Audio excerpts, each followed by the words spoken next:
Hellhounds. It was late October when my father told me that I would be going out hunting with him. I was 13, and this would be the first time I was allowed to join my father on one of his expeditions. Recently, some of our cows disappeared from our farm. A few days ago, my father found one of them dead on the edge of the property. He said it was either wolves or coyotes, judging from the bite marks. Being so close to winter, my father and I knew that we couldn't afford to lose any more cattle.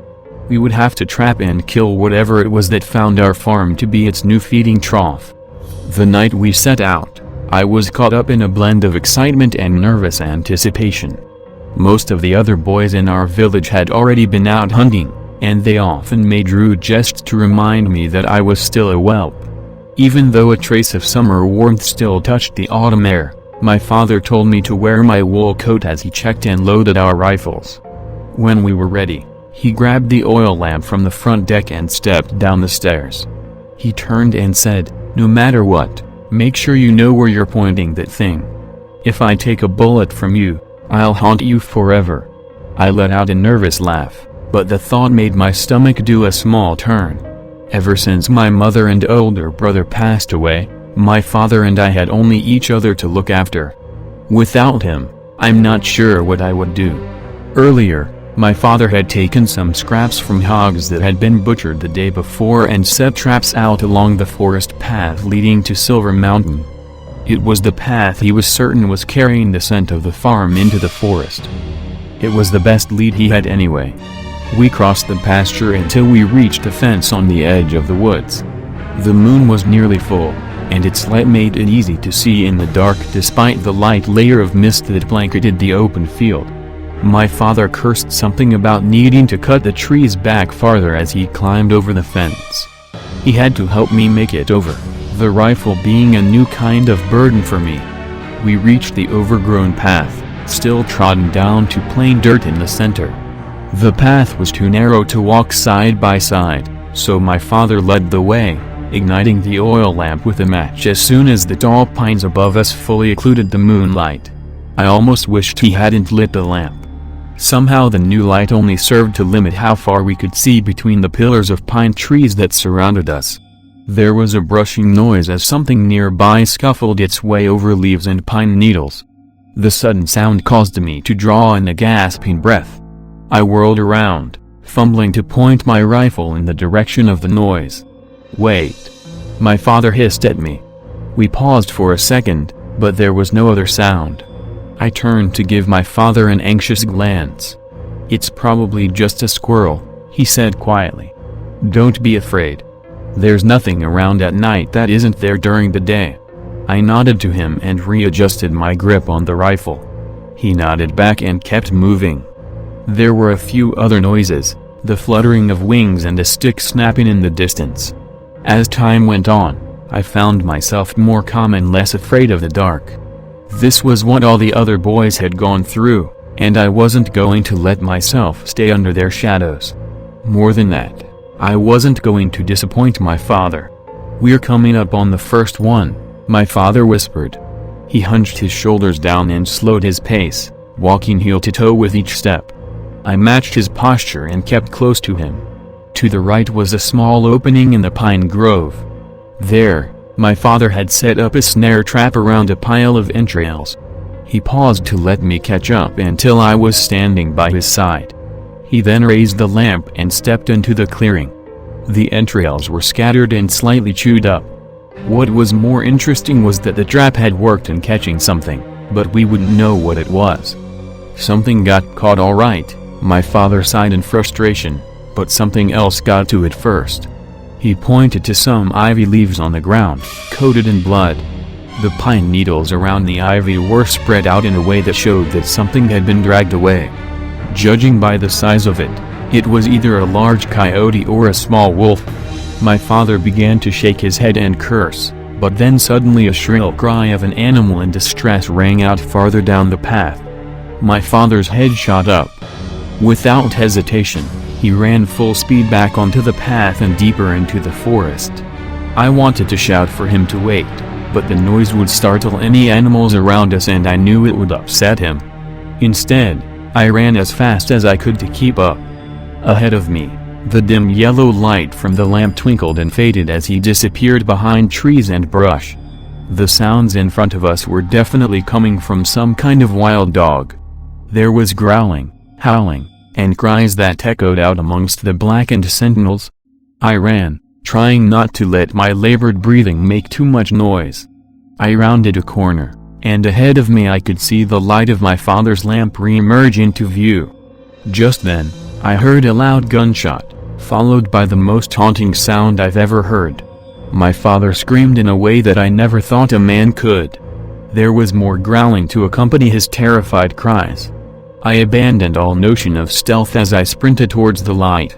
I screamed for my father between painful, fiery breaths. Jumping through a thicket of brush, I emerged into another clearing illuminated by the lamp, which was overturned onto the ground. The oil had leaked out and caught fire on the forest floor. My father was laying on his chest. Even in the light, the thing I saw hunched over him seemed like a creature made purely of shadow. Without hesitation, I quickly raised my rifle. Lining my sights up with the center of the creature's body, I pulled the trigger. The resulting muzzle flash illuminated the animal for an instant. The only thing I recall seeing were enormous claws and a mouth full of bloody, razor-sharp teeth. That was all I saw. The thing moved so quickly that I didn't know which direction it had gone. I know that my bullet had made contact, however, as the monster let out a painful wail unlike anything I would ever hear in nature. It was as if the animal had two sets of vocal cords.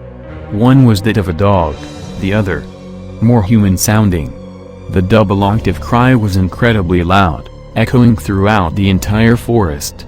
I was frozen in that moment, overwhelmed by what had just happened. The fire which had been started by the overturned lamp had spread among the pine needles and leaves, emerging into a large blaze. The light shone on my father, who was now kicking and screaming on the ground, rolling and convulsing in a newfound agony. He was tearing at his shirt as if it too had caught fire. Beneath his collar, I saw a large bite wound that stretched across his shoulder from his upper back to just above his breast. Each fang had left a wide gouge that leaked blood as well as a thick yellow pus. Even though it had literally only been seconds since he had been bitten, the wound took on the look of a long untreated infection. His breathing became hoarse, and in between his agonized screams, I thought I could hear him trying to say my name. I rushed to his side, trying to find the words to calm him down, but I could only repeat, "Oh God, oh God, oh God," over and over again. I tried to grab him by the arm in a panicked attempt to get him back to his feet. I knew I wouldn't be able to drag or carry him out of the forest. I could not let him die. Just as my fingers closed around his arm, I felt his other hand hit my chest, throwing me away from him and onto my back. Immediately after, I heard a loud snap followed by another terrifying wail of pain. I sat up to see my father lying on his back with his chest arched up high. His arms were raised up over and behind his head. It looked like he was being stabbed in the center of his back. There was another snap as he contorted the opposite direction. The growing light from the spreading fire illuminated a sight that would stay with me until the day I died. My father's back was not only breaking, it was stretching. He tried to reach behind himself in a desperate attempt to alleviate his torture somehow, and when he did, his arm snapped itself backwards at the elbow. There was this awful crunching sound as the bones in his arms broke themselves in multiple places. I saw that with each break, his appendages gained a few inches in length. That sound was accompanied by a tearing, pressured stretching noise as his skin and flesh strained to keep up with the unnatural growth of his bones. His shoulders buckled together first before snapping about an extra 6 to 10 inches apart. And his face imploded as an invisible force suddenly broke all the bones of his skull, pushing his nose and mouth inward. His anguished, wild screaming was suddenly cut off as he continued to writhe upon the forest floor. In his sudden silence, I realized that I had been screaming in horror the entire time. I fought to get back to my feet, realizing I had dropped my rifle. I looked my father in the eyes, weeping at the ungodly torment I could see in his own gaze. There was a popping noise and his face suddenly elongated to resemble a snout like a horse. Or a dog. He choked and coughed, gagging on something apparently. Then, in a spew of bloody vomit, he spat out all of his teeth. The next time he screamed, I could see deadly sharp points emerging from the bloody sockets in his jaws. His scream was different now, accompanied by the sound of something inhuman, something wild. Suddenly, I realized with a new kind of horror that the sound coming from him was the same double-octave scream growl I heard coming from the beast I had just shot. The skin around his eyes grew black, and that darkness spread over his face, leaking through the skin of his neck and spreading over his shoulders. Patches of thick, shining black hairs emerged from his flesh. In an instant, the thing I was screaming at resembled nothing of the man who raised me, the gentle person who taught me to fish, to ride a horse, and to skip stones. His screams became less human and more animalistic, and the remaining ember of my sanity chimed one rational thought into my brain, the most unthinkable notion imaginable. I scanned the ground at my feet, and found the rifle I had come with. Tears streaked my face as I pulled the bolt back and then pushed a bullet into the chamber. Sobbing, I raised the rifle and lined the sights up to the spot between his eyes. I didn't blink when I pulled the trigger. The unspeakable monster my father had become immediately fell still. My entire being was numb. I felt myself collapse as I sobbed like a child. There was no way to reach any small precipice of understanding what had just happened. I stared at the corpse in front of me, uncaring of the blaze which was now reaching its way up the pine trees and throughout the forest floor. I felt as though I wanted the fire to consume me, to take us both from this dark nightmare. Then suddenly, I heard a howl from beyond the inferno. It was a sound from the deepest circle of hell. Before it ended, a chorus of double-voiced roars joined in. The noise pierced through my body, electrifying my spine. I wasn't thinking. Instead, I channeled my actions through an unquestionable instinct to get as far away from the source of that hellish orchestra as I possibly could. I turned and bolted in the direction of the farm. Terror had seized every inch of my body, and I sprinted with an adrenaline-fueled frenzy towards the safety of the village. The light of the fire quickly died away as I tore through the forest, jumping over roots and large rocks. I had no idea if I was on the path or not. I simply ran. There was a point as I ran through the murky blackness of the forest that I realized I could hear more than my own panicked footsteps. A rapidly loudening rustle could be heard as something was chasing me. Given how quickly it was growing louder, I knew it was moving incredibly fast. In the darkness, I could still see my father's horrified, agonized eyes looking into mine, and I begged God not to let that happen to me. I ran faster than I ever thought possible, my whole body numb to the fire of any exhaustion. Behind me, the rustling had obtained a new attribute, a fervent, ravenous growl. I knew I was close to reaching the edge of my father's property as I saw traces of moonlight reaching its way through the thinning canopy. In the growing light, I dared to look over my shoulder.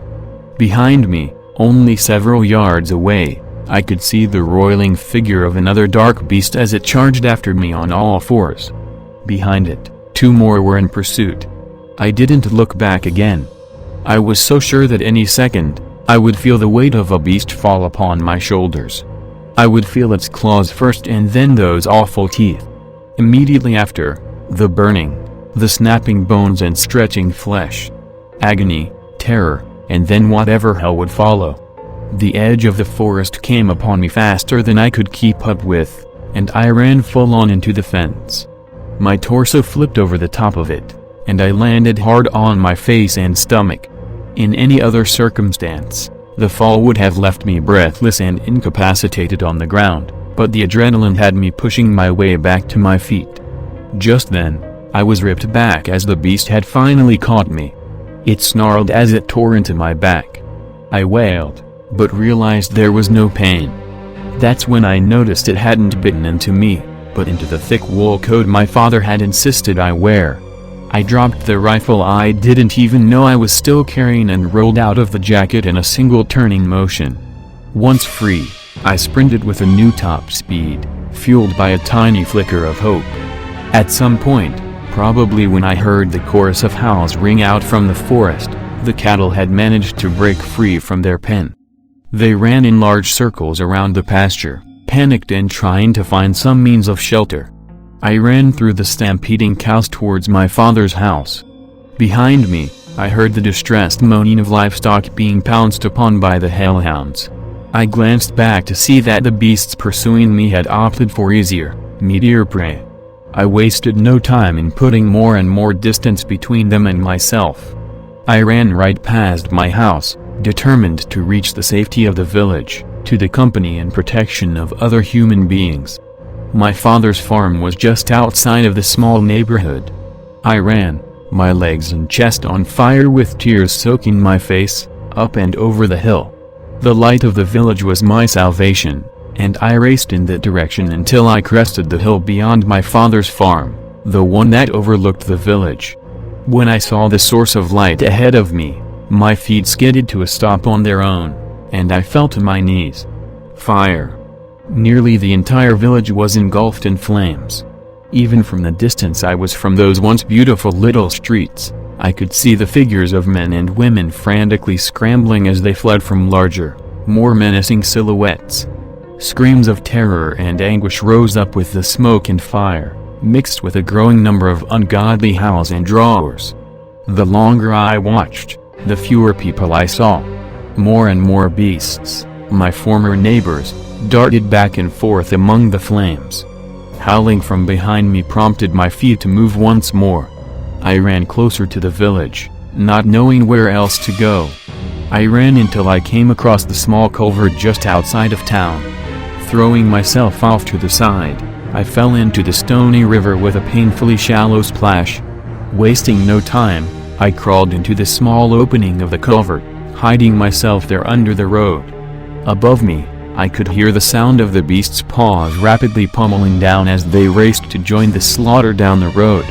Exhausted, terrified, and shivering, I sat in a catatonic horror as I listened to the visceral chaos of my entire world being savagely torn apart by the fangs and claws of absolute nightmares. The terrified screaming of friends and neighbors devolved into agonized wailing, which over time was completely replaced by an unprecedented number of double-voiced howls.